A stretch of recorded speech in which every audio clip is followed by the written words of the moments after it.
Hi friends, welcome back to Suma kitchen vlogs. అందరు ఎలా ఉన్నారు? నేను కూడా చాలా బాగున్నాను. మీరు ఎలా ఉన్నారో కామెంట్ సెక్షన్లో కామెంట్ చేయండి. ఈరోజు వీడియో ఏంటంటే కేక్ అనమాట, చాక్లెట్ స్పాంజ్ కేక్. చాలా తక్కువ ఇంగ్రీడియంట్స్తో చాలా స్పాంజ్ లాగా వచ్చేటువంటి చాక్లెట్ కేక్ చేసుకోవచ్చు చాలా ఈజీగా. చూస్తున్నారు కదా వీడియోలో. పిల్లలు పెద్దలు అందరూ ఇష్టపడేటువంటి చాక్లెట్ కేక్ అనమాట. చాలా తక్కువ ఇంగ్రీడియంట్స్తో తక్కువ టైంలో చేసేసుకోవచ్చు మనము. ఎలా చేయాలి ఏమి అన్నది ఈ వీడియోలో మొత్తం నేను స్టెప్ బై స్టెప్ చెప్పానన్నమాట. స్కిప్ చేయకుండా వీడియో మొత్తం చూడండి. అలాగే లైక్ చేయండి, షేర్ చేయండి, సబ్స్క్రైబ్ చేయండి మరిన్ని ఫర్దర్ ఫుడ్ వీడియోస్ కోసం. సో ఇంకా ప్రాసెస్లోకి వెళ్ళిపోదాం. ఇక్కడైతే ఒక 2 ఎగ్స్ తీసుకున్నాను. ఎగ్స్ తీసుకోవాలి. నేనైతే మిక్సీ జార్లో తీసుకుంటున్నాను. ఈ జార్లో అయితే నేను మొత్తం మిక్స్ చేసుకోవడానికి దీన్ని తీసుకున్నాను. మీరు కావాలంటే బౌల్లో తీసుకొని బీట్ చేసుకోవచ్చు. నేను జార్లో వేసుకొని ఇలా 2 ఎగ్స్ తీసుకున్నాను. సో ఫస్ట్ దీన్ని ఎగ్స్ని బీట్ చేసుకోవాలి. దాని తర్వాత నెక్స్ట్ ఇంగ్రీడియంట్ వచ్చేసి ఇలా బీట్ చేసుకున్న తర్వాత షుగర్ ఉంటుంది కదా, షుగర్ 1/2 కప్ తీసుకోవాలి. మీరు కొంచెం స్వీట్ ఎక్కువ ఇంకా స్వీట్గా ఉండాలి అంటే కూడా ఇంకొంచెం షుగర్ ఇంకా 1.5 కప్ కూడా 1/2 కప్ ఇంకా ఎక్కువ తీసుకోవచ్చు. సో దీని తర్వాత మళ్ళీ ఒకసారి బీట్ చేసుకోవాలంటే షుగర్ పౌడర్ కూడా తీసుకోవచ్చు. నేను ఇక్కడ షుగర్ తీసుకున్నాను. సో బీట్ చేసుకున్నట్లయితే మనకు కరిగిపోతుంది త్వరగా. లేదంటే పౌడర్ కూడా తీసుకోవచ్చు. దాని తర్వాత 1/2 కప్పు 1/2 కప్పు ఆయిల్ తీసుకోవాలి. ఏ ఆయిల్ అయినా కూడా తీసుకోవచ్చు. సో దీని తర్వాత కూడా మళ్ళీ ఒకసారి మిక్స్ చేసుకోవాలి. దీని తర్వాత ఆల్ పర్పస్ ఫ్లోర్ మైదా పిండి సో 3/4 కప్పు తీసుకోవాలి. తర్వాత కోకో పౌడర్ 1/4 కప్పు. ఇలా 1 బై 1 అన్నీ ఫిల్టర్ చేసుకోవాలన్నమాట. మనకి పౌడర్ అయితే ఫిల్టర్ చేసుకున్నట్లయితే మనకి బాగుంటుంది.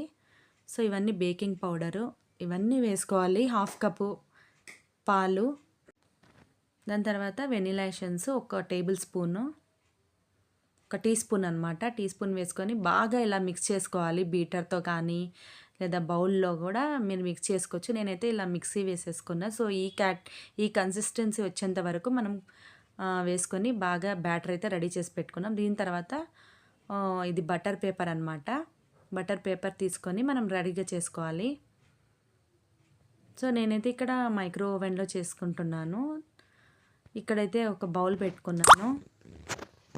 దీంట్లో మనకు ఇలా నేనైతే ఆయిల్ అప్లై చేస్తున్నాను. బటర్ పేపర్ ఉంది నా దగ్గర. మీ దగ్గర బటర్ పేపర్ లేకపోయినా పర్వాలేదు. మైదా పిండితో డస్ట్ చేసుకుంటే ఇలా బౌల్ మొత్తము మనకి కేక్ రెడీ అయిన తర్వాత ఈజీగా గిన్నె నుండి విడిపోతుంది అనమాట. నా దగ్గర బటర్ పేపర్ ఉంది కాబట్టి అది కట్ చేసి ఇలా వేసుకొని ఆయిల్ మళ్ళీ పైన కూడా అప్లై చేసుకోవాలి. మనకి కేక్ రెడీ అయిపోయిన తర్వాత ఈజీగా వచ్చేస్తుంది అనమాట బయటికి. లేకపోతే కొంచెం అతుక్కున్నట్టుగా ఉంటుంది. ఇలా ఆయిల్ మొత్తం చుట్టూ కూడా కింద కూడా ఆయిల్ అప్లై చేసుకొని మనం రెడీగా చేసుకున్నటువంటి బ్యాటర్ని, కేక్ బ్యాటర్ అన్నమాట, అది మొత్తం ఇలా వేసేసుకొని మనకి బబుల్స్ ఏమి కూడా రాకుండా ఒకసారి ట్యాప్ చేసుకున్నట్లయితే మనకు బాగా పర్ఫెక్ట్గా కేక్ అయితే రెడీ అయిపోతుంది. సో ఇలా ట్యాప్ చేసుకోవాలన్నమాట. బబుల్స్ ఏమన్నా ఉంటే రిలీజ్ అయిపోతాయి. సో ఇది రెడీ అయిపోయింది కదా. నెక్స్ట్ నేనైతే ఇక్కడ మైక్రో ఓవెన్ రెడీ చేసుకుంటాను. ఓవెన్లో చేసుకున్నట్లయితే ముందు మనం ప్రీ హీట్ చేసుకోవాలి 180 డిగ్రీ సెంటీగ్రేడ్లో.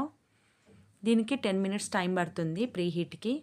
సో ఆ 10 మినిట్స్ అయిపోయింది. ఇక్కడ నేను ఇంకా కేక్ మౌల్డ్ని ఇందులో పెట్టేస్తున్నాను. సో దీనికి 30 మినిట్స్ చూపిస్తుంది బేక్ చేయడానికి ఓవెన్లో. నార్మల్గా స్టవ్ పైన కూడా చేసుకోవచ్చు మనము. సో రెడీ అయిపోయింది ఇక్కడ కేక్. చూసారా ఫ్రెండ్స్ ఎంత బాగుంది అసలు. 30 మినిట్స్ తర్వాత అనమాట, కొంచెం కూల్ అయిన తర్వాత ఇలా నేను మీకు చూపిస్తున్నాను.